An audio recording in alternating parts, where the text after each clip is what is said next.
dari Kak Monica, iya sama-sama Kak Ananta. Ini Kak Ananta sampaikan aja nomor-nomornya ya, karena kalau misal mau dibahas bareng, kita nanti kan juga bakal move sama materi yang baru. Jadi khawatirnya waktunya kurang pas, masih kurang sesuai juga. Nanti boleh disampaikan aja nomor-nomornya apa yang dibahas bareng. Saya nomor 2, nomor berapa gitu. Utamanya sih mungkin nomor 8 sama nomor 10. Dari Kak Ciko, iya notat Kak Ciko, nanti semoga bisa lebih aktif di meeting yang selanjutnya dan lebih sehat. Nah, ini aku sambil bahas-bahas bareng untuk tugas yang kemarin ya. Jadi untuk yang di exercise 2 ini sih, mungkin yang pengen aku ingatkan sama teman-teman lebih ke tambahan buat format mungkin ya. Soalnya dari yang disampaikan di sini, banyak yang jawaban-jawaban itu tuh udah sesuai, cuma singular sama pluralnya itu tuh harus hati-hati. Mungkin itu. Terus ada lagi kayak berapa jumlah kata yang disebutkan, itu tuh juga cukup penting karena nanti akan pengaruh apakah teman-teman akan menuliskan jawaban ini apa adanya atau mungkin ada modifikasi. Itu sih. Terus kalau untuk yang di bagian exercise ketiga, yang cukup banyak kurang tepat, itu tuh dari soal nomor 8, terus ada lagi nih soal nomor 10 nih teman-teman. Kita mungkin bisa bahas dari soal nomor 10-nya ya. World class performances are regularly given in the opera house by Australian blah blah blah from worlds of opera, ballet, and theater. Rujukan kalimat ini, utamanya kan memang bisa kita review sama bagian kalimat terakhir passage-nya ya. Mengatakan bahwasanya stars from the Australian opera, ballet, and theater. Nah, cuma gini teman-teman, kalau kita perhatikan pada tipe-tipe sentence ataupun summary completion, utamanya summary yang emang di itu tuh masuknya ada option ya. Teman-teman kan di sini diminta untuk mengerucutkan jawaban dari kelas kata. Kalau misal kita ngerasa, oke, jawabannya adjektif. Kita akan fokus sama adjektif aja. Nggak perlu fokus sama kelas kata yang lainnya. Terus kalau misalnya ini, oke, aku ngerasa ini jawabannya adalah verb. Verb utama, dia itu tuh verbnya bentuk apa dulu? Verb 1, verb 2, verb 3, verb ing, verb tambahan S atau ES. Nah, itu tuh cukup penting bagi teman-teman untuk mengerucutkan jawaban mana yang sekiranya itu tuh lebih tepat dari kontekstual dan juga gramatikalnya. Terus kalau kita bandingkan ya, sama stars di sini. Ini kan jawaban nomor 10 juga macam-macam. Ada yang diisiin pakai star, ada lagi itu tuh yang diisiin pakai tambahan itu tuh mana ya? Selain star itu tuh, nah ini pakai artis, tapi ada tambahan S. Nah, cuma kenapa dari nomor 10 itu tuh kita bisa isiin artis yang pakai tambahan S? Karena kalau teman-teman cek, di sini nih ada perubahan singular sama plural. Awalnya kan kita menemukan stars, banyak banget para seniman-seniman yang tampil di opera, balet, sama teater. Cuma kalau kita perhatikan, informasi utama star di sini, dia itu tuh dalam bentuk yang singular. Kan kalau kita lihat, Australian star, satu aja nih berarti. From worlds of opera, ballet, and theater. Apakah mungkin penampilan seperti ini tuh semuanya hanya dimiliki ataupun ditampilkan oleh satu orang aja? Kan ini cukup sulit ya untuk melakukan hal itu. Oleh karena itu, bisa teman-teman pertimbangkan, cuma dia itu tuh ada kontekstual yang kurang tepat.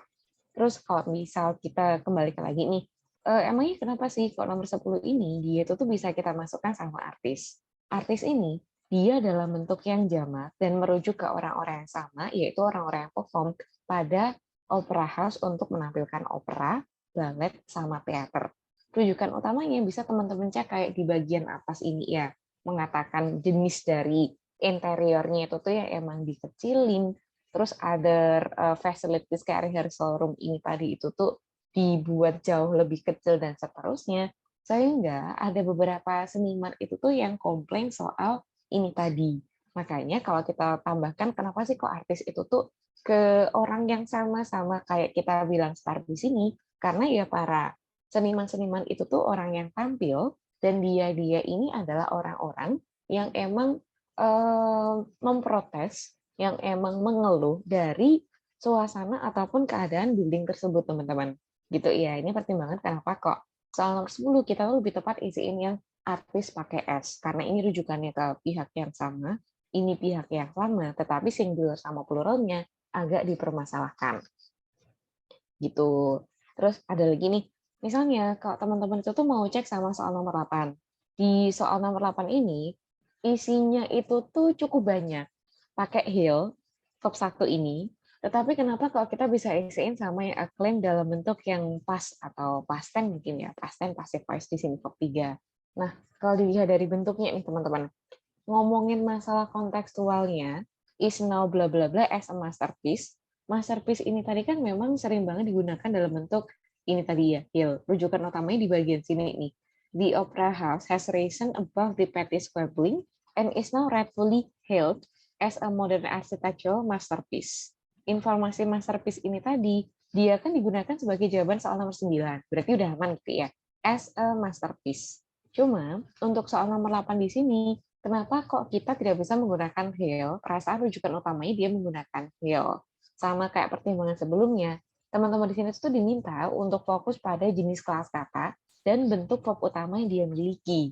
Kalau misalnya ya, kita sampaikan, is now hail, verb 1, ini nih apakah ada subject verb agreement yang merujuk pada tenses tertentu?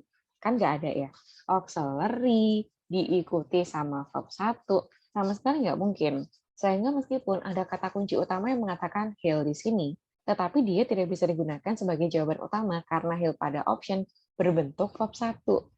Terus kalau kita kembali sama kemarin ya, waktu teman-teman awal masuk ke reading, di situ kan ada juga tambah-tambahan soal parafrase. Hal ini kan dia bisa juga diparafrase ke bentuk dari acclaimed, yang mana secara bentuk verb utama, acclaim ini bisa untuk digunakan pada kontekstual nomor 8, karena emang dalam bentuk yang pasif. Kalau kita perhatikan ya, passive voice, terlepas teman-teman mau menggunakan tenses apapun itu, kita kan bakal menggunakan auxiliary yang merefleksikan tenses jenis apa yang digunakan. Terus nanti, verb utamanya bakal disampaikan dalam bentuk yang verb ketiga. Nah, disinilah fokus utama untuk soal nomor 8. Bukan cuma masalah, oke, ini hal ini sama aja pokoknya. Dia ini harus sama persis kayak di bagian sini, hell. Tetapi bentuk verb utama verb 1, verb 2, verb 3, itu tuh juga bakal pengaruh dari ke tambahan-tambahan apa yang perlu kita masukkan di situ. Gitu. Ini dua nomor yang menurutku paling menarik dibahas sih. Selain dari nomor ini, teman-teman boleh sampaikan nomor tertentu yang pengen didiskusikan bareng. Kalau misalnya masih belum ketemu, kenapa sih jawabannya sama seperti yang disampaikan ke grup WA kelas kita.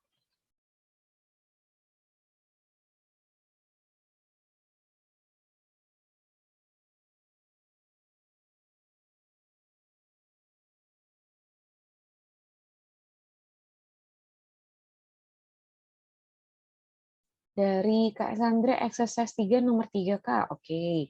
Nah, untuk yang soal nomor 3, dari kalimat awal sini, officially opened in 1975, officially-nya, it's eye-catching and blah blah blah shape was the dream of a Danish architect, dari tambahannya sini, Danish architect called Ozon. Terus kenapa sih dari soal nomor 3 itu tuh dia lebih cocok kalau kita isiin pakai distintif. Kita lihat dari subject verb agreement-nya dulu ya. Kalau untuk tambahannya teman-teman officially open ini kan termasuk kayak tambahan waktu kita masukin rumusan adjective clause tapi yang di-reduce gitu ya. Ini awalan adjective clause yang di-reduce sehingga dari bagian sini ke belakang kita bakal membutuhkan klausa independen, harus ada subjek utamanya yang mana, verb utamanya yang mana, dan seterusnya. Ini ya, dari officially sampai sini, kita anggaplah ini adalah tambahan klausa dependent. Terus, untuk subjek utamanya kan masuk ke sini. It's eye-catching and bla bla bla shape. Ini subjek utama, was ini adalah verb utama, dan seterusnya. Karena bagian yang numpang di sini adalah bagian dari subjek, kita bakal fokus di situ ya. Komponen utamanya, shape ini merupakan noun utama, its ini merupakan pronoun, terus eye-catching ini adalah adjektif, and ini merupakan konektor, yang mana kalau kita recall kembali ya, and sama or itu tuh punya satu syarat penggunaan yang cukup penting. Bagian sebelum sama sesudahnya and ataupun or itu tuh mereka harus seimbang dan punya komponen kata yang sama, baik dari komposisinya atau mungkin dari kelas katanya. Nah, kalau eye-catching ini, dia itu tuh masuknya ke dalam bentuk adjektif. Dan adjektif ini untuk menjelaskan shape. Teman-teman kan bisa fokus untuk kelas kata adjektif juga pada soal nomor 3. Misalnya nih, untuk yang adjektif itu tuh di sini kita ketemu beberapa tambahan macam famous, famous adjektif. Terus ada lagi modern, ada lagi itu tuh distinctive sama petty. Di sini ada 4 kata yang emang masuk untuk kelas kata adjektif, yaitu famous, modern, petty, sama distinctive. Nah, tinggal kita pilih berdasarkan rujukan utama pada passage, emangnya di antara 4 kata ini, paling sesuai itu tuh yang mana. Terus kalau ngomongin masa rujukan utama nomor 8 ini ya, tambahannya itu tuh di sini emang bisa digunakan nomor 9. Cuma saya ingatku itu tuh bisa kita arahkan untuk yang paragraf awal-awal deh itu tuh. Soal shape. Ini shape utamanya itu tuh. Shape has been likened to everything. Terus untuk tambahannya, nah yang bagian sini, it's distinctive and highly original shape. Hari original di sini kan berarti kayak yang beneran ori ya, di daerah-daerah yang lain, ataupun bangunan yang lain, sama sekali nggak ada. Terus, kalau distinctive ini kan bisa dikatakan kayak karakter dia tuh bagaimana, pokoknya yang khas, dia itu tuh yang paling mencolok berbeda, tapi kita bakal lihat dari kelas kata adjektif. Terus kalau kita kembalikan sama bagian yang nomor 8. Eh, nomor 3 nih. Eye-catching and bla bla bla. Eye-catching di sini dia akan menekankan bahwasanya cukup mudah untuk kita tangkap ya informasi itu tuh bagaimana. Nah, di antara 4 famous, satu lagi itu tuh untuk yang petty, distinctive, ada lagi yang modern, informasinya itu tuh dari apa bentuk shape-nya ini kan kurang cocok kalau kita SN pakai modern. Famous ini juga kurang sesuai. Petty ini kurang sesuai. Sehingga di antara 4 itu kita bisa SN untuk distinctive yang mana dia dikatakan sangat khas untuk bentuk yang ada di bangunannya. Gitu. Nah, ini penjelasan untuk soal yang nomor 3. Gimana? Dari Kak Sandra, apakah penjelasannya bisa diterima, Kak?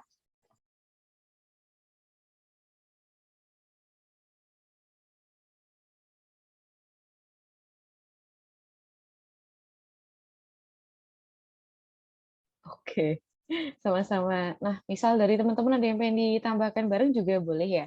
Kalau untuk tips utamanya, menurutku dari latihan 2 yang kemarin itu tuh termasuknya kayak tipe yang menengah. Cuma kalau untuk yang bagian sini, informasi utama itu tuh tidak hanya fokus pada pokoknya ada kata kunci apa, ya udah dia bener. Kayak soal nomor 8. Dia di sini diisi heal, tapi ternyata subjek utama, verb utamanya dimasukin ke bentuk pasif, harusnya masuk ke acclaimed. Terus nomor 10 nih, oke, dia itu tuh masuk untuk tambahan yang stars, samanya kayak soal yang di passage terakhir di sini. Padahal kita bisa juga sampaikan ke dalam bentuk artis. Jadi untuk tips utamanya pada soal sejenis ini, teman-teman itu tuh tidak hanya diharapkan untuk melihat kata kunci utama apa yang akan kita temukan di passage, melainkan ini tadi itu tuh memiliki subject verb agreement ya seperti apa. Kalau kita lihat dari kacamata grammar, terus kalau kita lihat dari kacamata kontekstual, kayak ini harusnya pakai passive voice, ini tuh lebih cocoknya untuk orang-orang yang lebih dari satu, dan kita bakal lihat jawabannya berdasarkan kelas kata tadi yang udah kita kerucutkan, dan kita bakal eliminasi satu persatu berdasarkan rujukan utama di passage. Itu untuk tips utamanya. Terus ini aku sambil cek-cek di chat Zoom ya. Dari Kak Bonita, kalau misal jawabannya dalam bentuk satuan mata uang gitu, waktu computer base itu tetap diketik atau tinggal klik-klik pilihan aja ya, Miss? Susah juga cari simbolnya kalau diketik. Untuk kebanyakan kasus ya, Kak Bonita. Ini aku kurang tahu kalau untuk computer base itu tuh layoutnya seperti apa ya, karena aku tuh lebih ke paper. Terus kalau untuk ke formatnya, Kak, terlepas kita nanti mau isiin pakai format kayak gini, tambahan kayak gini, soal-soal di komputer itu tuh entah listening ataupun reading, biasanya sudah menyediakan simbolnya. Entah nanti pakai dolar, pound sterling, atau mungkin pakai apa. Rata-rata itu udah menyediakan tambahan seperti ini. Jadi kalau kita tuh mau ngetikin jawabannya, jawaban utama itu tuh setahuku ya angka utamanya tadi aja, Kak. Karena dari beberapa yang menyampaikan kenapa kok mereka tuh lebih suka pakai yang komputer. Mereka tuh berkeyakinan kalau komputer itu tuh hanya meminta jawaban satu kata. Kayak filling the blank kayak gini ya. Misalnya kita ngerjain table, sentence completion, summary, ada lagi itu tuh kayak short answer. Jadi bagi orang-orang yang emang ngambil komputer, mereka tuh banyak yang percaya kalau filling the blank hanya diisi pakai satu kata aja gitu. Jadi kalau dari beberapa pengalamannya teman-teman yang cerita-cerita nih Kak Bunita, aku menyimpulkan kalau nanti teman-teman tuh mau ngambil komputer, mungkin soal-soal filling the blank-nya itu tuh memang bakal banyak diarahkan untuk satu kata aja, dan format-format kayak gini simbol-simbol entah pound sterling ataupun dolar ataupun apapun itu. Nah, nanti itu bakal disediakan oleh soalnya, kita tinggal isiin angkanya berapa. Gitu. Itu yang aku ketahui sampai sekarang ya Kak Bonita. Terus selain dari Kak Bonita, Kak Clarissa juga menyampaikan, Kak, tolak ukur buat tahu satu isian cukup diisi satu kata atau lebih dari satu kata apa ya? Oh, ini. Kalau untuk ke jumlah katanya Kak Clarissa kemarin waktu kita awal belajar setelah pretest, itu kan ada beberapa pembahasan teknikal ya. Nah, kembali sama pembahasan teknikal itu, yang mana untuk soal-soal filling the blank, yang dia tuh nggak disediakan option kayak ini, termasuk kayak yang jenis ini nih Kak. Perintahnya itu tuh bisa kita temukan kayak tipenya untuk yang table di listening, sentence completion, summary completion, sama short answer.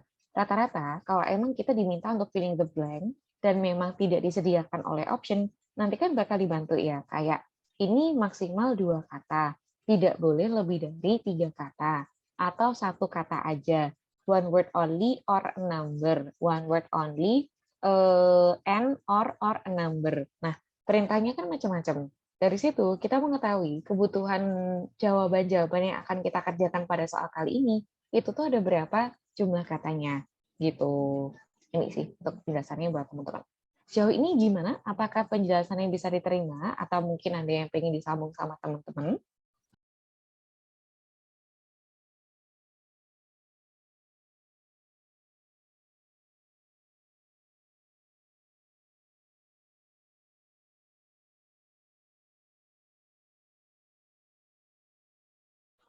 Oke, kayaknya udah aman ya. Iya, sama-sama, Kak. Nah, kita bakal masuk sama materi hari ini nih. Ngomongin tipe soal yang baru itu tuh ngomongin matching. Ada yang masuknya ke matching heading, sama satunya lagi itu tuh untuk ke matching information. Kita bakal baca-baca dulu ya. Untuk yang pertama, matching headings. Informasi matching headings di sini sebenarnya itu tuh fokus sama ide utama ataupun ide pokok pada sebuah paragraf nih teman-teman. Jadi nanti tugas kita di sini fokus utamanya itu tuh untuk memahami main idea of each paragraph. Dan dari masing-masing paragraf ini harapannya kita berhasil memilih headings yang emang sesuai dari setiap paragraf tadi. Di sini headings itu disebutkan sebagai short sentences atau mungkin bisa juga berupa frase that summarize the information in a paragraph. Jadi, ini tuh adalah poin-poin utama yang akan merefleksikan poin atau ide utama dari each paragraph yang disediakan. Terus kalau ngomongin masalah permasalahan yang sering banget kita temukan nih, satu, there is too much information to get through and not enough time. Nih masuk akal ya, karena seperti yang kita ketahui, soal-soal dalam reading itu tuh banyak banget yang mungkin passage-nya itu tuh cukup panjang, 1,5 halaman, terus ada lagi yang terdiri dari 2 halaman, ada juga yang terisinya cuma 1 halaman tapi tulisannya tuh kecil-kecil banget barangkali.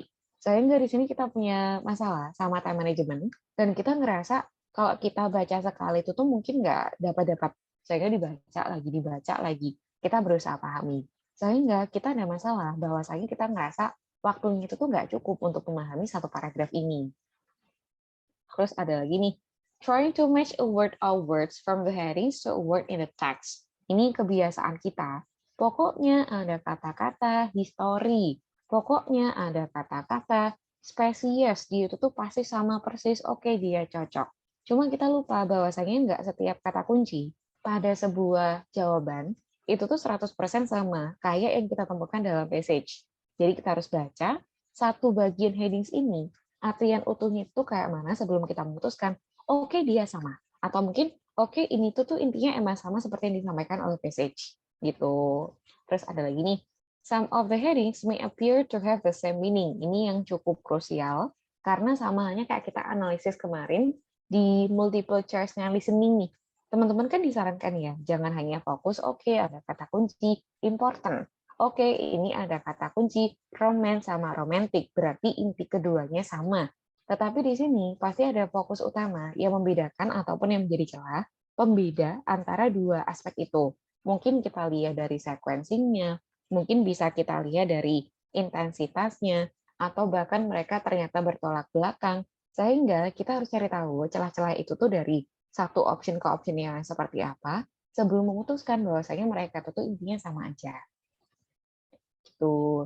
Terus ada lagi nih, some students only read the first sentence of each paragraph and do not understand the main idea of the paragraph. Kebiasaan kita nih, posisi keburu-buru, terus kita itu tuh juga ngerasa waktunya itu tuh nggak cukup. Pokoknya kalimat pertama yang muncul, oke, ya udah dia adalah jawaban utamanya. Cuma kalau teman-teman perhatikan ya, di pelajaran bahasa Indonesia, kita kan ada waktu untuk materi ini deduktif, induktif, yang mana satu passage, satu paragraf itu tuh mungkin memiliki main idea di awal kalimatnya, atau mungkin ada yang nyebar, ada lagi itu tuh yang disampaikan di akhir paragrafnya. Nah, dari beberapa materi soal tambahan-tambahan mengenai main idea tersebut, otomatis teman-teman di sini kan juga nggak bisa ya menyimpulkan pokoknya setiap soal yang ada, fokus utamanya itu tuh emang ada di first sentence. Itu. Terus ada lagi soal time management, spending too much time, sama yang terakhir, answers are not in the same order as the text. Dari beberapa masalah yang kita temukan di sini, ada beberapa tips and solution yang bisa teman-teman gunakan untuk aplikasi pengerjaan soal matching heading. Yang pertama nih, do this question first. Maksudnya gimana sih untuk melakukan ini tuh tipenya duluan? Kalau misalnya teman-teman tuh ngerjain, katakanlah ini ada sebuah passage gitu ya, passage-nya kan biasanya sangat panjang, mungkin 1,5 halaman atau 2 halaman. Terus di sini kita tuh memiliki sekitar 13 sampai 14 soal yang mengikuti satu passage. Dan belasan soal itu tuh kan nggak mungkin ya, teman-teman cuma mendapatkan satu tipe soal. Jadi misalnya nih, untuk 14 soal yang ada, 7 soal pertama ini nih masuknya untuk sentence completion. 7 soal yang terakhir ini masuknya itu tuh untuk yang si matching heading barusan. Nah, teman-teman disarankan untuk mengikuti, untuk mengerjakan yang matching heading duluan ini, baru nanti mengerjakan yang sentence completion. Pertimbangannya apa sih? Kalau untuk tipe yang lain, termasuk sentence completion ya, kita kan bakal diminta untuk fokus pada detail. Ini tuh kelas katanya apa, berapa banyak jumlah kata yang aku butuhkan, kontekstual artiannya itu tuh kayak gimana. Cuma kalau teman-teman tuh ngerjain soal matching heading, informasi di sini bakal kita lihat secara gambaran makro. Inti utamanya ini apa sih? Oke, paragraf pertama soal history. Untuk paragraf yang kedua, fokusnya berbagai macam spesies. Terus untuk paragraf yang ketiga, fokusnya itu tuh habitat-habitat yang didiami sama spesies tersebut. Nah, dari sini kita kan bakal mendapatkan kayak gambaran kasar ya, ataupun gambaran general dari fokus-fokus utama setiap paragraf. Sehingga kalau kita tuh ngerjain duluan soal-soal yang ada pada tipe matching heading, baru kita tuh ngerjain ke soal tipe lain kayak sentence completion di atasnya. Nanti untuk tipe sentence completion, kita bakal merasa lebih gampang untuk menemukan rujukan utamanya di bagian yang mana.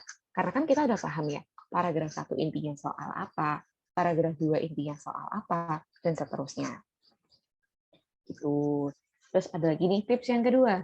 You are not expected to read every word of the text. This will take too long and you don't have time for this. Karena kalau fokus utamanya di sini, ngomongin masalah metode baca ini aku kembalikan sama teman-teman ya. Cuma kalau untuk yang tipe matching heading di sini, aku itu tuh nggak menyarankan ada tambahan skimming sih. Soalnya kalau kita melakukan skimming, kan tidak semuanya kita baca, terus intinya apa ya udah kita simpulkan gitu ya. Kalau untuk scanning, kita mencari tahu lokasinya, atau kita mencari navigasinya itu tuh ada di lokasi yang mana, aku masih rekomendasi. Cuma untuk skimming sendiri, ada beberapa orang itu yang merasa kurang cocok. Jadi kalau ngomongin masalah ke preferensi ini tuh emang kembali sama preferensinya teman-teman. Lebih suka metode baca yang seperti apa. Cuma kalau aku pribadi sih, scanning tuh masih cocok. Skimming itu tuh kayaknya kurang cocok untuk tipe soal sekarang. Gitu.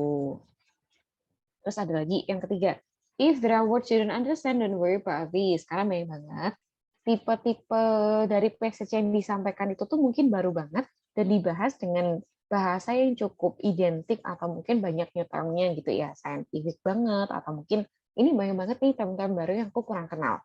Itu sangat wajar, bahkan untuk native speaker pun belum tentu itu tuh mereka merasa nyaman ataupun langsung paham. Inti utama pembahasan itu tuh dengan istilah-istilah barusan.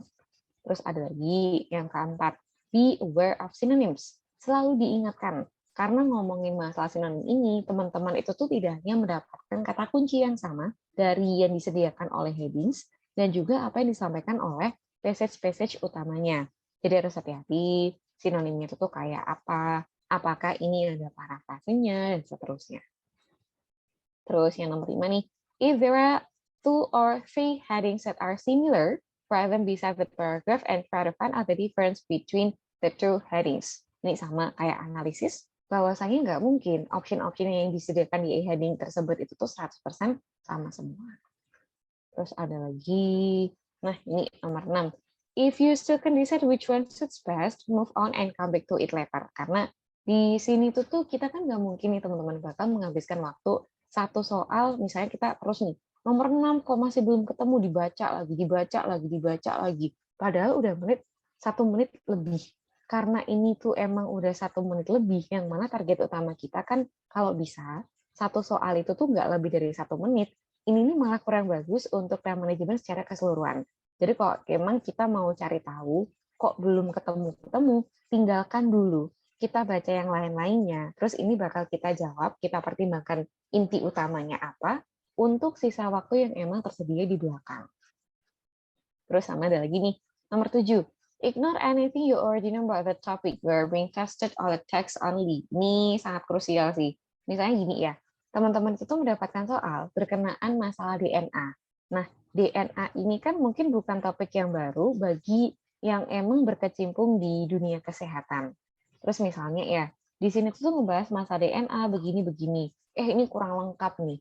Dari sebuah referensi buku yang pernah aku baca, buku A ini mengatakan bahwasannya kromosom X begini-begini, kromosom Y begini-begini. Dulu tuh dosenku juga pernah menjelaskan bahwasanya Profesor A mengatakan bahwasanya bla bla bla. Aku tuh pernah baca juga nih dari salah satu literatur, Profesor B dia tuh mengatakan begini begini begini. Kita kemudian mempertimbangkan jawabannya.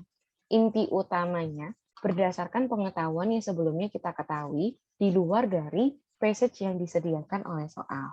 Nah, ini yang perlu teman-teman hindari ya. Karena yang cukup mengkhawatirkan mungkin ya, kalau kita itu tuh ketemu soal yang emang bidangnya tuh kita, di situ kita ketahui, bidang kita di situ dan expertise-nya emang di situ, otomatis kan kita kayak berusaha untuk merecall informasi apa yang kita ketahui dari sini. Padahal soal-soal yang kita pertimbangkan, oke, dia benar, dia salah, oke, intinya itu tuh kromosom X oleh expert A dikatakan seperti apa.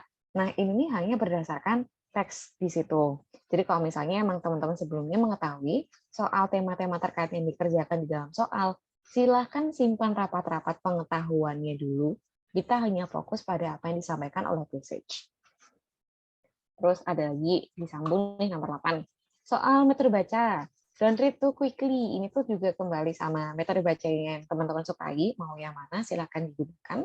Sama ada lagi nih, don't panic if you know nothing about the general topic or the reading text. Karena emang biasanya topik-topik yang diangkat oleh soal IELTS itu tuh emang bukan topik yang cukup general ya. Misalnya kita ngomongin masalah DNA. DNA itu tuh begini, kromosom X, kromosom Y, kemudian ada tambahan begini-begini dan seterusnya. Kan nggak setiap orang tuh merasa ini adalah topik yang detailnya itu tuh sangat wajar untuk diketahui oleh banyak orang. Terus ada lagi nih, history mengenai sebuah bangunan sejarah, bangunan ini begini, begini, begini, dan seterusnya. Nah, itu tuh sangat wajar, teman-teman. Karena soal-soal di IELTS, terlepas mau digunakan untuk listening ataupun untuk yang reading, mereka tuh emang banyak menggunakan soal-soal yang baru dan cenderung ini topik-topik yang agak berat untuk pembahasannya.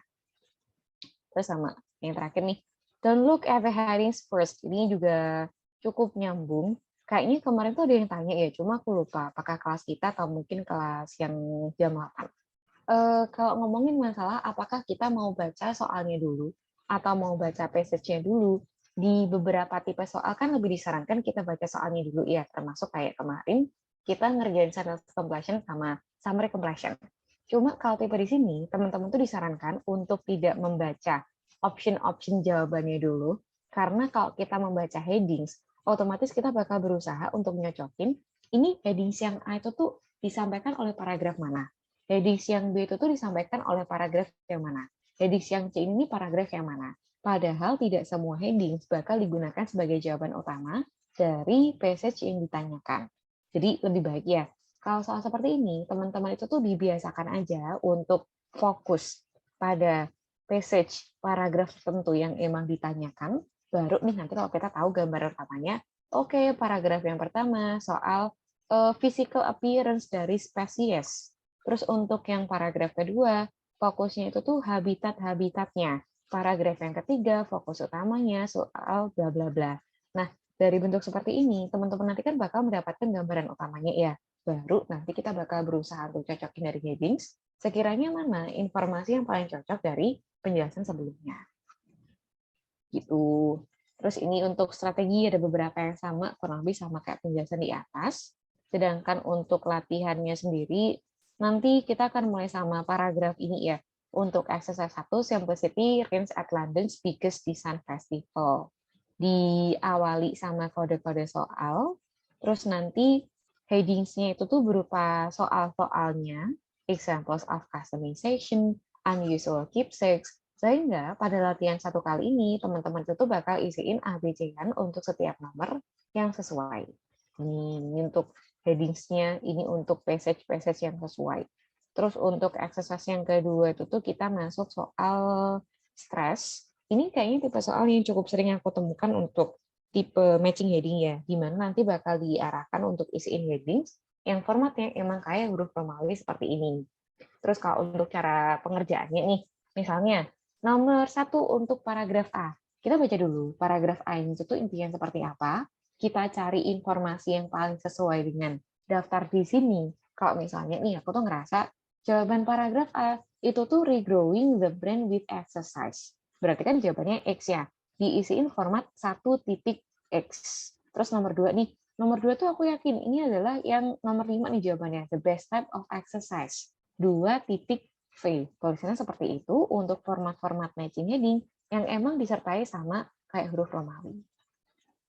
Ini tuh formatnya juga sama kayak yang teman-teman temukan di exercise 3 libraries untuk totalnya 5 soal. Cuma untuk exercise 4 dari lessons from with Titanic, formatnya sedikit berbeda. Di sini kita cuma dapat 5 paragraf, ini nggak berurutan ya, harus teman-teman teliti nih. D, E, G, H, I, sedangkan jawabannya nanti bisa kita temukan dalam format angka juga. Ini list of headings-nya. Jadi misalnya nih, untuk nomor 1, paragraf di ini tuh aku yakin jawaban utamanya adalah nomor 1. Berarti 1.1. Terus untuk yang nomor 2 nih, paragraf E ini ternyata jawabannya adalah as warnings ignored. Berarti 2.10. Ini untuk format jawaban dari exercise keempat, di mana headingnya mereka berupa angka. Terus kalau kita lanjutin lagi nih, di tipe yang selanjutnya dari matching information. Informasi matching information ini tuh sebenarnya cukup banyak tipenya. Mungkin teman-teman bakal ketemu reasons, descriptions, summaries, definitions, facts, atau explanation. Yang mana tambahan-tambahan di sini, dia itu tuh umumnya bakal diperkenalkan oleh soal. Misalnya nih, pada latihan kali ini kita akan fokus untuk nyocokin alasan. Latihan di bawah ini akan membicarakan definisi dari setiap istilah asing. Sehingga nanti teman-teman tuh nggak usah merasa khawatir, wah jangan-jangan harus analisis nih. Ini masuk ke deskripsi, ini masuknya explanation, ini harusnya ke tambahan summary dan seterusnya. Nah, biasanya mereka tuh bakal diperkenalkan, dan kita tinggal ngikutin format-format perintahnya itu tuh, apakah minta jawabannya dalam format ABC-an, atau mungkin punya format perintah yang baru, kita tinggal ngikutin aja dari setiap custom-custom soalnya. Terus kalau untuk tipsnya sendiri, tips yang pertama, do this question last. If you do other questions first, you will become familiar with the passage, and this will help you identify the correct information more quickly and easily. Ini sebenarnya juga tergantung sama setiap orangnya sih. Ada beberapa itu yang merasa nyaman untuk ya udahlah dikerjain aja, karena dalam tipenya kali ini mungkin kita langsung ketemu jawabannya. Atau mungkin ada yang emang tipe-tipenya itu tuh harus fokus pada informasi mendetail, sehingga kita perlu kerjain tipe soal yang lain dulu, baru disambung soal matching information. Gitu. Terus yang kedua, try to find names, place names, and numbers in the questions. Kenapa kok disarankan untuk menemukan nama lokasi, dan juga number? 3 informasi seperti ini, mereka tuh cukup minim dilakukan sinonim nih, teman-teman. Jadi misalnya ya, namanya adalah Martin. Oke, Martin ini ternyata disampaikan di paragraf yang kedua. Kan kita cepet ya navigasinya tuh. Terus untuk place names, lokasinya ada di Australia, jalan apa? Oke, kita temukan ada di paragraf kelima. Jadi dengan cara seperti ini, cara kita untuk navigasi dengan adanya bentuk yang cukup minim sinonim-sinonim itu tuh bakal mempercepat kita untuk segera menemukan jawaban utamanya. Cuma ada lagi nih yang terakhir, be aware that there may be synonyms dari bentuk olah data. Misalnya kita ketemu 34%, tetapi kok bisa juga disampaikan kayak just over a third atau mungkin about a third. Informasi ini tuh utamanya bakal kita pelajari nanti untuk writing task 1 dari materi incorporating data. Incorporating data itu tuh kayak perubahan bentuk nih teman-teman. Jadi angka aslinya itu tuh punya format apa, dan kita bakal sampaikan ke dalam format lain yang sekiranya itu juga masih nyambung. Mungkin kita bakal menambahkan bentuk selisih, atau bisa juga kelipatan, bisa aja dalam bentuk persen, bahkan ke bentuk fraction atau pecahan. Gitu. Terus kalau strategi ini juga kurang lebih sama. Untuk exercise-nya, exercise 1 dari Arts in Australia ini, nanti kita diminta untuk nyocokin setengah halaman, setengah kalimat yang kurang sesuai ya. Tipsnya begini, dalam soal kali ini, soal-soalnya kan ada di nomor A sampai F, terus G sampai P ini, dia kan masuknya untuk option-option jawabannya ya. Yang perlu dilakukan pertama, karena fokus kita itu tuh adalah untuk menyambung kalimat, harus fokus pada subject verb agreement. Misalnya, yang A nih, The Sydney Opera House. The Sydney Opera House ini dia kan masuknya untuk ke bentuk seperti non-phrase ya, belum ada verb utama. Sehingga kalau misalnya teman-teman itu tuh isiin The Sydney of Opera House, oke, dia itu tuh interested in complaining about the facilities. Sebelum kita tahu kontekstualnya itu benar atau salah berdasarkan passage di atas, pastikan kita mengerucutkan berdasarkan jawaban-jawaban yang benar secara subject verb agreement. Kan nggak mungkin A ini disambungin sama O. Kan ini ada noun phrase sebagai subjek. Ini langsung interested, nggak ada verb utama sama sekali, ya jelas ini salah. Sehingga kalau untuk yang A ini, kita bakal kerucutkan yang memang memiliki verb utama pada optionnya. Mungkin berupa have, was, atau mungkin were, ada was lagi. Kita kerucutkan lagi, karena subjeknya itu cuma satu di antara yang punya verb ini, yang paling cocok kan ini. Was ada lagi was yang terakhir. K, L, sama P. Nah, di antara K, L, sama P ini, yang jawaban itu tuh paling cocok sama penjelasan passage itu tuh yang mana, ya udah ini adalah jawaban untuk yang A. Format jawabannya ya. Misalnya nomor A ini, aku itu tuh mau isiin sama yang P, A titik P. Caranya begitu. Terus yang lain juga sama ya. Teman-teman cek nih, subject verb agreement-nya kayak apa. Kalau untuk yang B, the city of Sydney is, ini kan udah ada subjek, udah ada auxiliary, berfungsi sebagai verb utama ya. Berarti informasi ini tuh nggak cocok kalau kita isiin pakai yang kayak H, K, L, terus ada lagi N sama P. Misal aku sampaikan nih, the city of Sydney is were lost for many years. Ya jelas salah, kan nggak mungkin pada satu klausa yang sama kita menggunakan tambahan auxiliary yang tumpuk-tumpuk, terus beda lagi ini penggunaan untuk tenses sama singular plural. Gitu. Ini ya tambahannya untuk matching sentence halves. Sedangkan untuk latihan selanjutnya, di exercise 2 dari The Science of Yoga, di sini teman-teman mendapatkan tambahan-tambahan untuk mencocokkan yang mana sih yang memiliki teori-teori seperti yang disampaikan di atas. Ini adalah nomor-nomornya, ini soal yang berisi teori-teorinya, kemudian untuk jawabannya, list of researches-nya nanti bisa teman-teman isiin dalam format ABC-an. Sekali lagi ya, karena di sini perintahnya itu dalam format ABC-an, nggak mungkin teman-teman isiin nomor 1, jawabannya adalah D, diisi di answer sheet nih, 1.D, Vijay Barshankar. Ini nggak perlu teman-teman isiin, dan kalaupun ini malah diisi, justru malah kita akan disalahkan karena menyalahi dari aturan soal. Gitu. Ini sih untuk tambahan materi kita hari ini dari materi matching heading dan juga matching information. Sejauh ini gimana teman-teman? Apakah penjelasannya bisa diterima atau barangkali ada yang ingin ditanyakan dulu?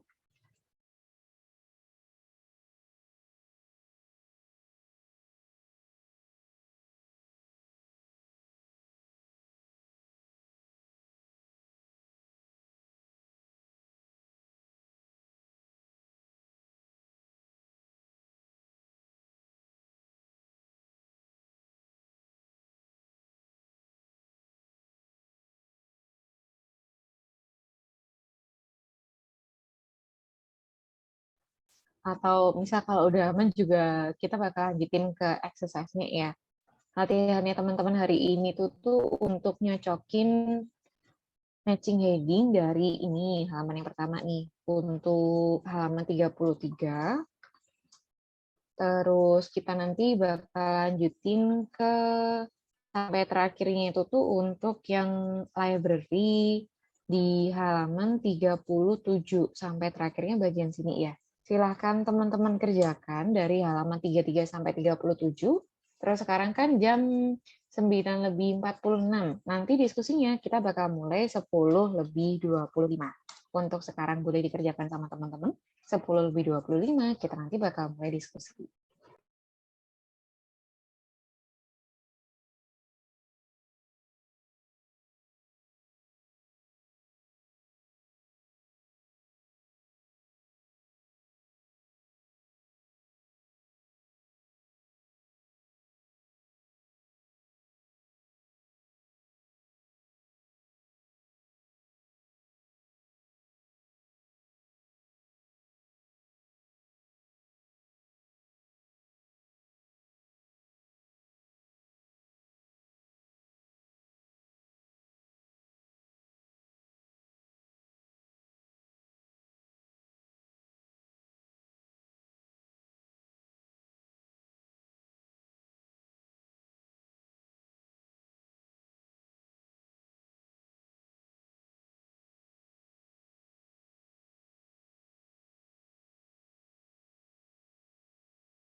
Oke, nah ini kita mulai diskusinya ya.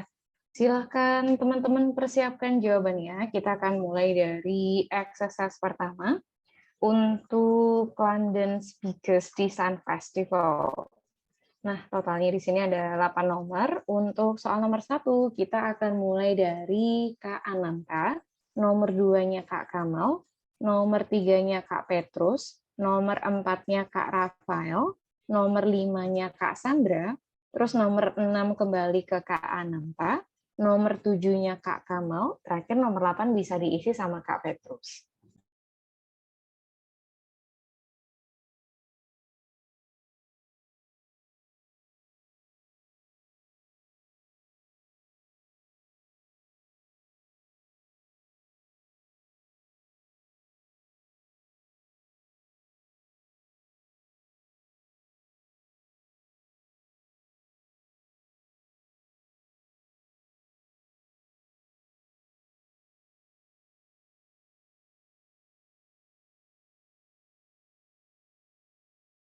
Oke.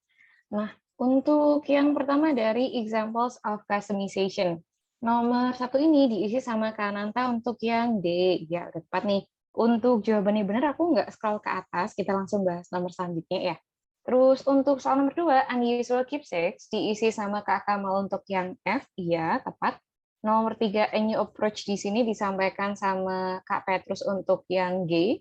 Nah, soal nomor 3 ini, Kak, nanti itu boleh diisi sama yang H ya. Jadi fokus utamanya itu tuh bisa dicek di bagian sini nih. New conceptual approach bisa kita arahkan untuk a new approach. Cuma di paragraf G ini kan fokus utama itu tuh bukan ke approach-nya ya, tapi lebih ke gambaran untuk ke jenis-jenisnya sendiri, materialnya kayak apa, presenting phases dan seterusnya, material lagi. Sehingga ini bukan dari segi approach. Terus untuk soal nomor 4, simple cell phone diisi sama Kak Rafael untuk yang B. Ya, bener nih. Nomor 5, unbelievable material dari Kak Sandra isi yang G, bener. Ngomongin masalah material-material. Terus ada penekanan dari wonder man-made. Terus ada lagi nomor 6, Strange TV. Nomor 6 ini diisi sama Kak Ananta untuk yang C. Ya, tepat. Nomor 7-nya number of production of the festival diisi sama Kak Kamal yang A. Iya, tepat. Nomor 8, free designs of a software diisi sama Kak Petrus untuk yang E. Ya, ini udah sesuai. Terus kita bakal lanjutin sama latihan kedua untuk yang stres. Terakhir kali kan aku panggil Kak Petrus ya, berarti nomor 1 ini kita bakal mulai dari Kak Rafael, nomor 2-nya Kak Sandra, nomor 3-nya Kak Ananta, nomor 4 Kak Kamal, terus terakhir nomor 5 diisi sama Kak Petrus.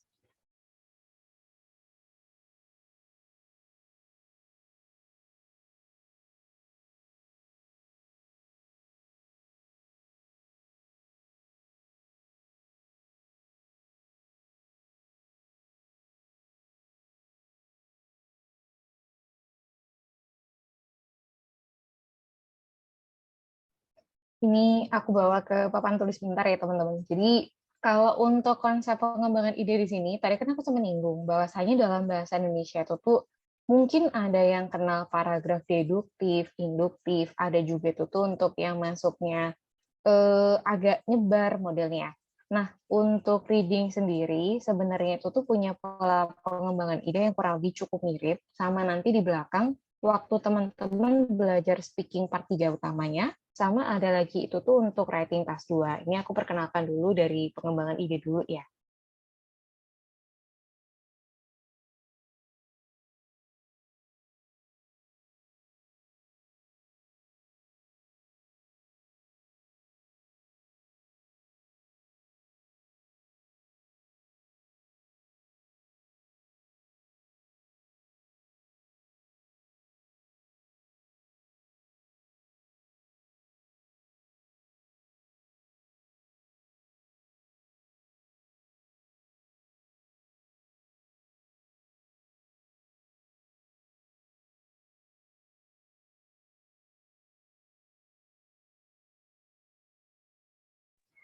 Nah, ini untuk catatan yang pertama nih teman-teman. Jadi nanti di belakang teman-teman tuh bakal diperkenalkan sama TS, SS, sama SD. Nah, TS, SS, sama SD ini sebenarnya dia adalah cikal bakal kalau kita mau mengembangkan sebuah ide utamanya itu tuh pasti bakal bermuara sama satu hal atau mungkin satu poin. Jadi di sini kita mendapatkan topik sentence, main idea atau headings yang sedang teman-teman kerjakan sekarang. Terus untuk yang kedua, SS, supporting sentence ini merupakan explanation dari headings-nya, sedangkan supporting detail dia adalah example atau proof dari penjelasan di atas. Jadi misalnya ya, aku tuh mengatakan bahwasannya kesehatan sangat penting untuk dijaga. Ini poin utamanya itu ya. Nah, di bagian SS bakal berisi emangnya kenapa sih kok kita perlu menjaga kesehatan. Terus contohnya itu tuh gimana untuk menjaga kesehatan. Semua fokus dari TS, SS, sama SD ini semuanya bakal bermuara sama satu ide yaitu menjaga kesehatan. Cuma misal, teman-teman tuh mungkin ketemu nih perasaan ya, pengembangan-pengembangan ide yang lain itu tuh nggak cuma dari TSSS sama SD, dari general ke spesifik. Mungkin kita juga bakal ketemu bentuk sequencing yang modelnya itu tuh kayak satu bagian ke bagian yang lainnya. Dan kalau kita tarik garis lurus, ide pertama sama terakhir itu tuh bisa aja mereka berbeda muara, ataupun mereka itu tuh berbeda poin utama. Nah, untuk yang pertama nih, misalnya nih aku bandingkan sama teman-teman ya, kita itu tuh harus jaga kebersihan lingkungan. Kalau kita jaga kebersihan lingkungan, nanti itu tuh tidak ada sampah yang menyumbat saluran air, karena kalau misal terjadi, otomatis musim penghujan, nanti itu tuh air bisa meluap. Kalau nanti airnya ternyata bisa meluap, otomatis bisa mengarah sama banjir, bahkan ke tanah longsor. Setelah ada musibah seperti ini, kerugian yang bisa kita taksirkan itu tuh bisa aja dengan kerugian-kerugian yang emang berkenaan sama materi, atau mungkin bisa juga itu tuh ke kesehatan, bahkan ada nyawa-nyawa yang bisa melayang. Terus kalau kita kasih penjelasan lagi, kerugian material ini mungkin bisa dilihat dari rumah yang rusak, terus ada lagi kesehatan-kesehatan yang kurang bagus karena banjir gitu ya, misalnya itu tuh. Mungkin dari infeksi saluran pernafasan.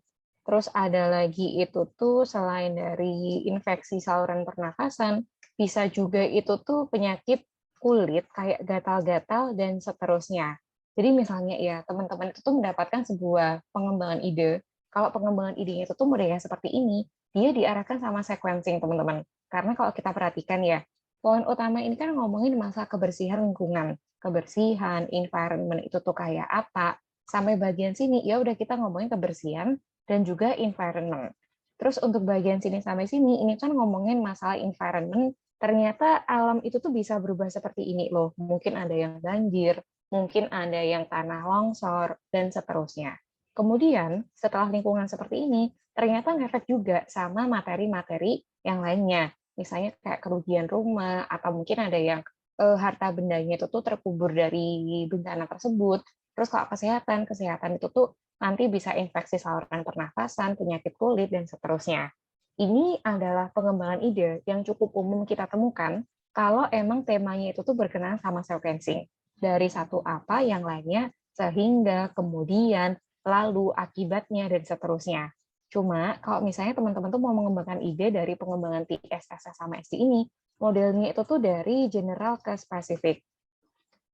Maksudnya itu tuh kayak gimana sih? Misalnya kalau aku tuh emang fokus pada menjaga kesehatan ya,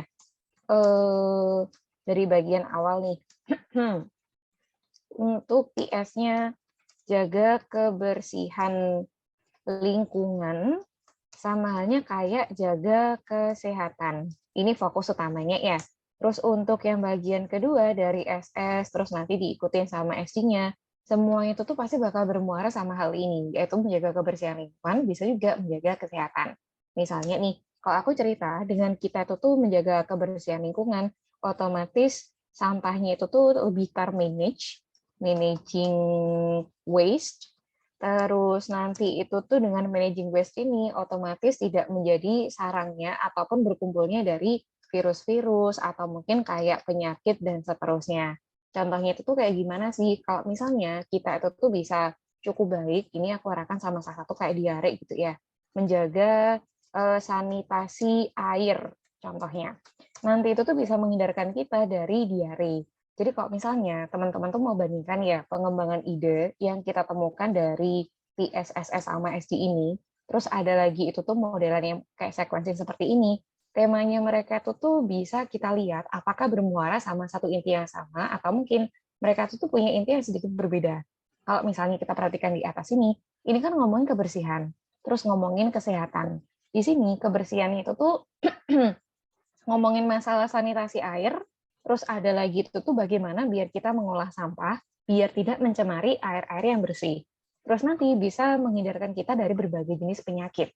Contohnya adalah kalau yang kena sanitasi airnya, otomatis bisa aja mengarahkan sama diare. Dari bagian awal sampai akhir, ini kan temanya sama nih teman-teman. Ngomongin lingkungan, ngomongin kesehatan.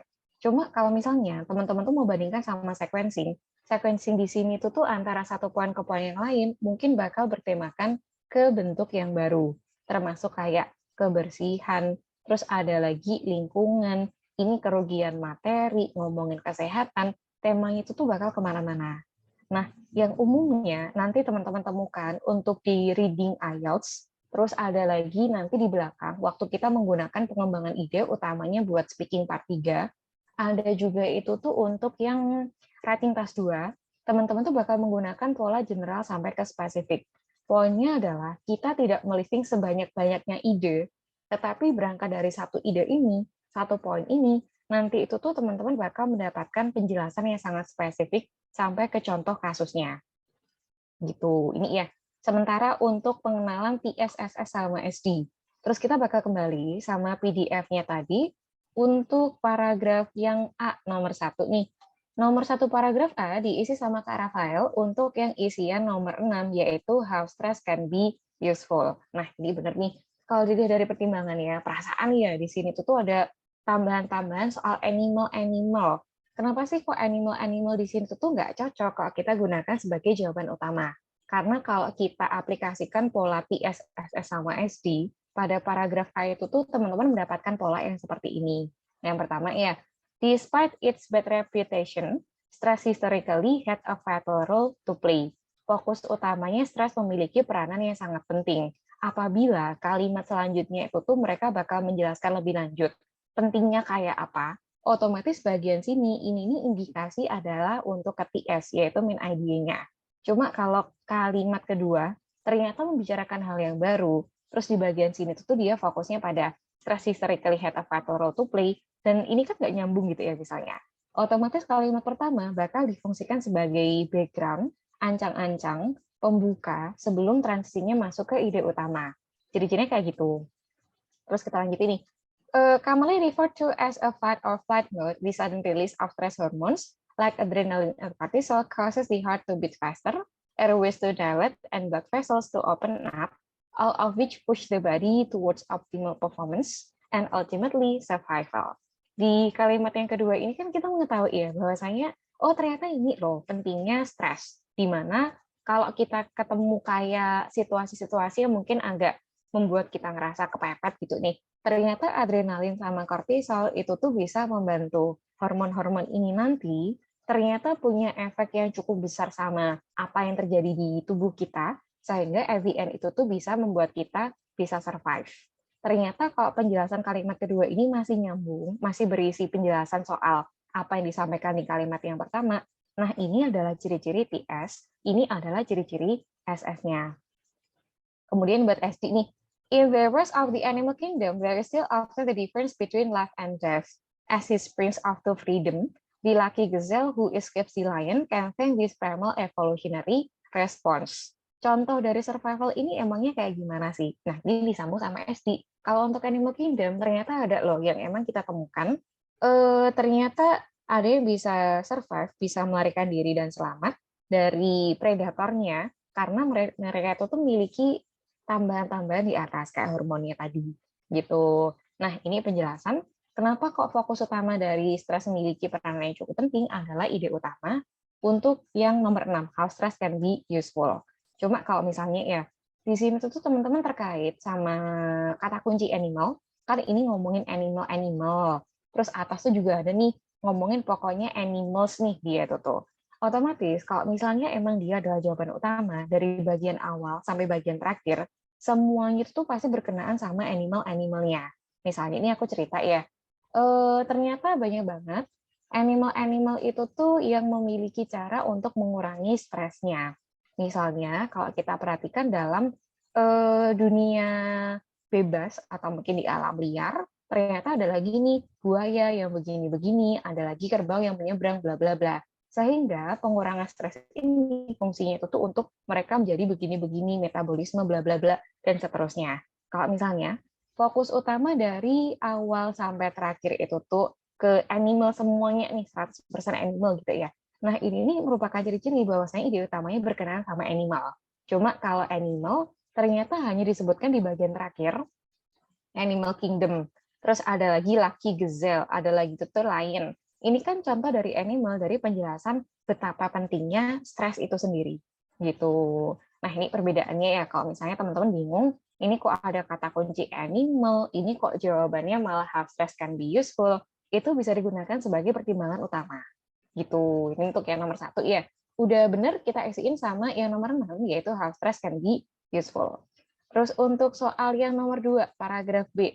Soal nomor 2 ini dari Cassandra isiin yang nomor 1, yaitu effect of social life on mental health. Nah, ini nih soal nomor 2-nya itu tuh boleh diisi sama yang di bagian nomor 3, Kak, yaitu two types of stress. Pertimbangannya gini, kalau misalnya teman-teman tuh isiin ini loh, efek dari apa yang kita temukan di kehidupan kota terhadap kesehatan mental. Cuma kalau kita perhatikan fokus utamanya pada paragraf B, yang ngomongin soal kehidupan di kota kan cuma awalan ya. Kita baca dulu nih. In ordinary modern life, although we are in little danger of being stopped by what beats down city streets, our bodies react to stress in the same ways. Ini ngomongin masalah beast yang ada di city streets. Nah, apakah mungkin kalau misalnya kalimat yang kedua itu tuh ngomongin masalah beast, ngomongin city streets, nah mungkin iya ciri-cirinya. Cuma pada kalimat yang kedua, kan udah nggak lagi ngomongin masalah wild beast, nggak ngomongin masalah city streets-nya. Tetapi secara umum, experiencing anxiety, fear, and stress is considered a normal part of life when it is occasional and temporary, such as feeling anxious and stressed before an exam or a job interview. Teman-teman harus hafalkan ya, ciri-cirinya untuk SD ada beberapa konjungsi itu yang memang cukup khas, digunakan sebagai penghubung. Misalnya kayak for example, for instance, like, namely, such as, including, involving, a prime example of. Itu tuh beberapa ciri-ciri yang cukup sering kita gunakan bahwasanya dia adalah ciri-ciri supporting detail ataupun buktinya. Nah, dari sini kita kan mengetahui ya, kalau bagian belakang, such as, contohnya itu tuh kayak kita lagi ujian ataupun interview pekerjaan, bagian sebelumnya SD, minimal itu tuh dia pasti TS ataupun minimalnya itu tuh pasti SS. Gitu. Terus ada lagi nih, ini kan untuk yang normal ya berarti, untuk yang normal. Contohnya kayak exam ataupun job interview. Ternyata penjelasannya dilanjutin. It is when these acute reactions are prolonged or cannot be switched off, however, that serious physical, social, and cognitive issues can result. Ini penjelasan-penjelasan dari penjelasan yang kalimat sebelumnya. Berarti TS-nya adalah ada yang normal, contohnya adalah exam sama job interview, kemudian ini kalimat selanjutnya bisa berisi SS-nya. Terus kita lanjutin nih. In contrast to the normal everyday stress of modern life, chronic stress is a pathological state which can significantly interfere with daily living activities, such as ciri-ciri SD, work, school, and relationships, wreaking havoc, ini termasuknya untuk penjelasan SS-nya. Sehingga dari sini kan kita bisa menyimpulkan ya bahwasanya kalimat pertama merupakan background, ancang-ancang, transisi sebelum masuk ke ide utama. Ide utamanya TS, yaitu ada yang normal. Ide yang kedua, si TS kedua, itu tuh ada yang termasuknya ke chronic stress. Berarti memang ada dua tipe dari stres tersebut. Gitu ya. Ini adalah penjelasan kenapa nomor 2 itu tuh bisa kita masukin sama two types of stress. Cuma kenapa sih kok nggak cocok ya apabila kita isiin effect of social life on mental health. Kalau emang fokusnya ini tadi dari bagian awal sampai bagian akhir, semuanya itu tuh pasti bakal fokus membahas soal kehidupan di kota dan kesehatan mentalnya. Misalnya begini nih teman-teman, ternyata orang-orang yang tinggal di kota-kota besar lebih rawan mengalami stres karena banyak banget tekanan-tekanan yang mereka harus hadapi di daily life. Misalnya, sebelum mereka tuh benar-benar memulai hari di sekolah, di tempat kerja, ataupun di kampusnya, ternyata banyak banget yang membuat stres ketika mereka tuh masih mau atau menuju ke lokasinya tersebut. Misalnya nih, untuk di penggunaan kayak public transport gitu ya, misalnya mau naik kereta ataupun naik bis, harus berhimpit-himpitan, harus berdesak-desakan, sehingga mereka itu tuh udah merasa capek duluan secara emosional, secara fisikal, otomatis ketika mereka sampai di tempat kerja ataupun sekolah, lebih mudah merasa irritated dan emosi. Maka mereka lebih cepat marah dan begini-begini. Nah, misalnya ya, teman-teman tuh ketemu penjelasan dari bagian awal sampai bagian terakhir itu tuh ternyata kehidupan di kota tuh cukup rawan membuat orang-orangnya stres. Sampai ada yang lebih gampang emosi karena di jalannya, waktu kita naik public transport atau mau kita naik kendaraan pribadi karena kejebak macet dan seterusnya, ternyata membuat kita tuh lebih rawan untuk merasa lebih emosian. Contohnya seperti ini dan seterusnya. Nah, kalau emang fokus utamanya itu tuh dari bagian awal sampai terakhir seperti itu, benar kita isiin untuk jawaban nomor 1, effect of such a life on mental health gitu. Cuma kan di sini nggak ngomongin masalah kehidupan kotanya ya. Kota ini digunakan sebagai awalan, sebagai ancang-ancang yang mana tidak dijelaskan lebih lanjut oleh kalimat-kalimat seterusnya. Gitu. Ini untuk yang paragraf B. Terus kita lanjutin nih. Di paragraf yang C ini nomor 3 diisi sama Kak Ananta untuk nomor 4, yaitu the fallout of cell death. Ya, bener nih. Untuk yang bener aku nanti nggak kasih penjelasan terlalu banyak ya. Terus untuk yang nomor 4, paragraf D. Paragraf D ini nomor 4 diisi sama Kak Kamal untuk yang 8, yaitu one reason behind bad tempers. Iya, udah bener juga. Terus nomor 5, paragraf E diisi sama Kak Petrus untuk yang nomor 10, regrowing the brain with exercise. Iya, udah tepat nih. Ini untuk pembahasan exercise kedua untuk yang stres. Sedangkan untuk libraries di sini, kita mendapatkan total 5 nomor. Nomor satunya kita akan mulai dari Kak Rafael, nomor 2-nya Kak Sandra, nomor 3-nya Kak Ananta, nomor 4 Kak Kamal, terus terakhir nomor 5-nya bisa diisi sama Kak Petrus.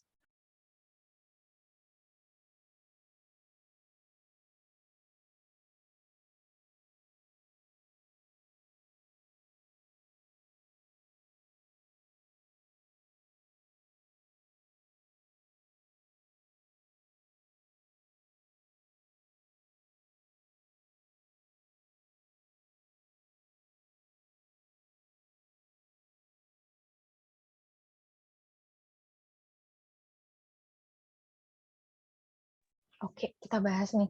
Untuk paragraf A, nomor 1 ini diisi sama Kak Rafael yang nomor 2, yaitu The History of Libraries. Iya, benar nih. Kenapa kok nggak masuk sama yang nomor 7 ya? Perasaan juga menyebutkan Ancient Egypt. Kalau kita ketemu sama penjelasannya, emang masuknya ke Ancient Egypt ini ya, otomatis paragraf nomor 1 itu tuh semuanya berputar pada teori-teori ataupun penjelasan hanya untuk Ancient Egypt, Mesir kuno. Cuma di sini kan kita mendapatkan beberapa lokasi lain nih teman-teman. Ini secara umum. Untuk libraries pada umumnya itu tuh dulu emang digunakan untuk government records. Terus untuk lokasi lain kayak Ancient Cities of Sumer, ada lagi itu tuh Classical Greece. Ternyata kan nggak hanya fokus pada satu lokasi, yaitu di Ancient Egypt. Ternyata ada lokasi-lokasi lain yang emang disebutkan. Otomatis, karena bagian ini termasuk disebutkan juga, kita bisa isiin sama History of the Libraries. Kemudian nomor 2-nya paragraf B. Di sini paragraf B diisi sama Cassandra untuk yang 6, yaitu The Organization of Libraries. Untuk soal nomor 2 ini udah tepat diisi sama yang organisasi. Terus nomor 3-nya paragraf C diisi sama Kak Ananta nomor 4, yaitu Library User Training. Iya, udah tepat juga. Nomor 4-nya paragraf D ini diisi sama Kak Kamal untuk yang 1, Library Management. Iya, udah tepat juga. Terakhir nomor 5, paragraf E ini diisi sama Kak Petrus untuk yang 5, yaitu financial problems for the libraries. Iya, udah tepat nih. Nah, ini untuk pembahasannya ya. Terus kalau ngomongin masalah kenapa sih kok paragraf 2 itu tuh kita bisa isiin organisasi, sedangkan paragraf 4 itu tuh lebih ke manage-nya.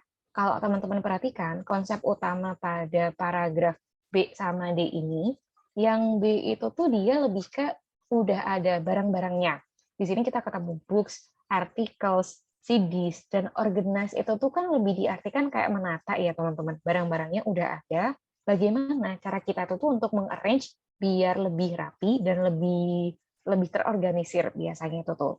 Ini untuk penjelasan dari paragraf B. Barang-barangnya udah ada dan lebih ke bagaimana di arrange-nya. Terus kalau untuk yang paragraf D, kata kunci pertama managing a library. Ini bisa digunakan sebagai satu ciri-ciri khusus. Kenapa kok dia itu diarahkan sama manajemen. Terus yang kedua nih, ada lagi tambahan-tambahan yang mau diarahkan implementasinya itu tuh bukan cuma ke internal ya, tetapi ada lagi itu tuh untuk ke eksternalnya itu tuh kayak apa. Karena seperti yang kita ketahui, how to manage itu tuh biasanya bagaimana untuk bisa tetap ada, tetap eksis, tapi nggak cuma melibatkan ke apa-apa yang ada di internal. Mungkin ada hubungannya juga sama pihak-pihak eksternal. Dan manage secara menyeluruh ini bukan cuma masalah apa yang kita punya kita tata, tetapi aspek-aspek apa yang bisa digunakan sebagai pembaruan atau mungkin inovasi, termasuk kayak library extension, ada lagi itu tuh adult literasi program, dan seterusnya. Nah, ini bagaimana untuk memanage sebuah perpustakaan biar dia tetap bisa survive. Gitu, ini sedikit tambahannya. Dan untuk secara keseluruhan, ini aku pengen tanya sama teman-teman nih, apakah penjelasannya bisa diterima atau barangkali teman-teman mau menyampaikan kendala-kendala terkait 3 exercise kita hari ini?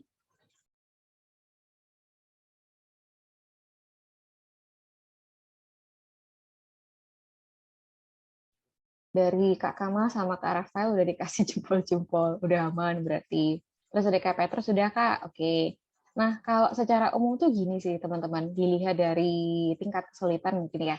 Tingkat kesulitan di antara 3 latihan barusan, teman-teman kan punya latihan yang kayak ini cukup gampang untuk kita temukan, cukup mudah untuk kita deteksi. Samanya kayak yang exercise 1,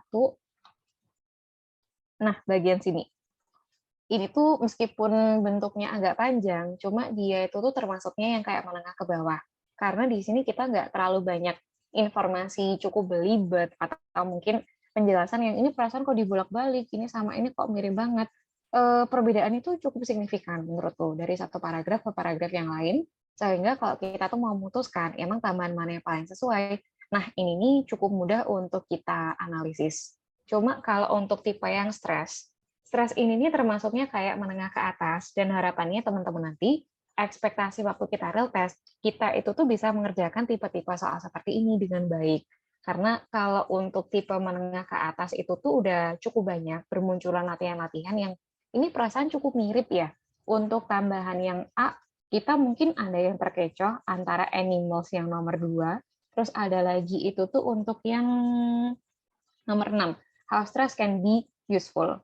Terus untuk paragraf yang B itu tuh kita mungkin ketemu effect of city life. Ada lagi itu tuh untuk 2 types of stress. Jadi karena antara satu poin ke poin yang lainnya mungkin terkesan kayak sama-sama disebutkan kata kunci tersebut. Salah satu tipsnya adalah teman-teman bisa analisis dengan cara TSSS sama SD yang di atas. Cuma kalau aku pribadi ya, aku waktu dikasih penjelasan soal pengembangan ide di sini, reading, nanti ada ide utama, ada penjelas, contoh, bla bla bla. Masih belum nangkep sebelum aku tuh dapat latihan soal writing task 2. Karena di writing task 2 nanti, teman-teman kan emang diharapkan untuk mengemukakan pandangan, pendapat, yang kita tuh harus tahu susunannya sendiri. Ini mana yang merupakan ide utama, mana yang penjelas, ini tuh masuk ke contoh. Kalau kita itu tuh masih belum bisa membuat informasi untuk pengembangan TSSS sama SD, cukup sulit untuk kita mendeteksi mana yang TSS sama SD di tipe-tipe reading. Kalau itu berdasarkan apa yang aku alami ya. Karena waktu aku dikasih penjelasan, reading itu begini-begini, terus nanti kita ada ide utama, ciri-cirinya, bla bla bla. Masih belum terlalu ngeh. Cuma dengan aku banyak-banyak latihan di writing task 2, ternyata oh ini loh cara untuk mengembangkan ide. Kita emang nggak diminta yang asal listing pokoknya ini sama ini ya udah cukup. Tapi kita harus tahu dulu poin utamanya apa, apakah penjelasan di belakang itu tuh bermuara kembali sama poin-poin utamanya, dan seterusnya. Termasuk kayak kita tuh untuk memilih ke konjungsi-konjungsi yang sesuai untuk berbagai situasi. Gitu. Jadi penting banget tuh seperti itu ya teman-teman. TS, SS, sama SD-nya cukup penting untuk kita ketahui, sehingga nanti teman-teman tuh nggak bakal merasa kesulitan apakah pengembangan idenya, ini inti utamanya nyebar, ini inti utamanya ada di bagian awal, dan seterusnya. Gitu. Terus kalau yang terakhir itu tuh mungkin ini library termasuk yang menengah ya, nggak terlalu susah, nggak terlalu gampang juga. Jadi kalau untuk ekspektasi kita waktu real test, mungkin minimalnya itu tuh dapat tambahan kayak libraries atau mungkin ke tipe yang stres. Karena seperti yang kita ketahui kan soal-soal di real test itu tuh banyak banget yang agak panjang-panjang ya, dan pembahasannya itu cukup mendalam. Kayaknya jarang, bahkan hampir kayaknya nggak pernah kita mendapatkan passage itu tuh yang pendek-pendek. Karena satu passage biasanya bakal diikuti sekitar 13 ataupun 14 pembahasan. Gitu. Terus disambung sama Kak Petrus. Oh iya Kak, pada reading IELTS akan seperti apa ya tingkat kesulitannya? Apakah seperti listening jadi escalating gitu Kak, atau kesulitan merata seperti passage tentang stres? Kalau yang diyakini banyak orang ya Kak Petrus, ini masih belum ada konfirmasi dari pembuat soal di lembaga real test. Banyak orang yang ketika mengerjakan di official test itu tuh tingkat kesulitannya kayak merata. Maksudnya merata tuh gini teman-teman. Dalam satu hari yang sama, kita nanti kan bakal ada 3 jam untuk awalnya listening, terus diikuti sama reading, diikuti sama writing ya. Nah, ini 3 skill-nya itu tuh 3 jam berurutan, nyambung jadi satu. Speaking-nya baru nanti sendirian gitu ya. Nah, untuk 3 skill ini, banyak yang menyimpulkan kalau misalnya kita ngerasa kok perasaannya listening-nya tuh susah banget, dialognya tuh British, atau mungkin dia agak cepet atau apa. Di reading tuh mungkin passage-nya nggak terlalu susah. Di writing itu tuh mungkin soal-soal atau tema-tema yang diangkat cukup common dan kita bisa segera nemuin jawabannya seperti apa. Terus ada juga yang ngerasa perasaannya kemarin itu tuh waktu aku real test, listening-nya itu tuh dia nggak terlalu susah, reading-nya itu tuh wah passage-nya itu tuh dengan tema-tema yang sangat tinggi tingkat kesulitannya dan seterusnya. Jadi lebih ke kalau ngomongin masalah tingkat kesulitannya escalating, mungkin ada beberapa situasi seperti itu. Cuma kalau kita bandingkan dari 3 skill ini, banyak yang merasa kalau mungkin kita ngerasa cukup sulit di salah satu skill, mungkin skill yang lain itu tuh tingkat kesulitannya nggak dibuat susah. Jadi kayaknya hampir nggak pernah ya, aku ketemu seseorang yang baru real test juga cerita, kemarin tuh tiga-tiganya tuh susah-susah semuanya. Ini dapat soal yang apa, readingnya panjang banget, mendalam, terus yang listening kayak apa. Mungkin lebih ke situ sih Kak, kalau untuk ke tingkat kesulitan. Cuma apakah dia itu tuh masuknya termasuk ke escalating dari awal sampai akhir semakin susah tingkat kesulitannya, atau mungkin lebih ke beragamnya. Kok aku di reading itu tuh lebih sering kayak ketemu cukup beragam ya, nggak kayak listening yang semakin ke belakang tuh semakin susah gitu. Nih, tambahan dari yang disampaikan sama Kak Petrus. Terus kalau untuk tugas di rumah nanti, abis ini bakal di-posting di Google Classroom. Nanti kita bakal mengerjakan lessons from the Titanic. Teman-teman perhatikan untuk format-format sama tipsnya yang disarankan tadi ya. Terus sampai nanti di belakang kita bakal mengerjakan matching information untuk para teoris-teoris ini. Dia itu mengatakan kata-kata ataupun teori yang seperti apa. Gitu. Nah, ini sih untuk tambahan kita hari ini. Kalau sejauh ini teman-teman udah aman, nggak ada pertanyaan yang terkait, mungkin kita bisa mengakhiri kelasnya sampai sini dulu. Wassalamualaikum warahmatullahi wabarakatuh. Good morning. Thank you, Miss. Thank you, Kak. Morning. Ya, sama-sama teman-teman.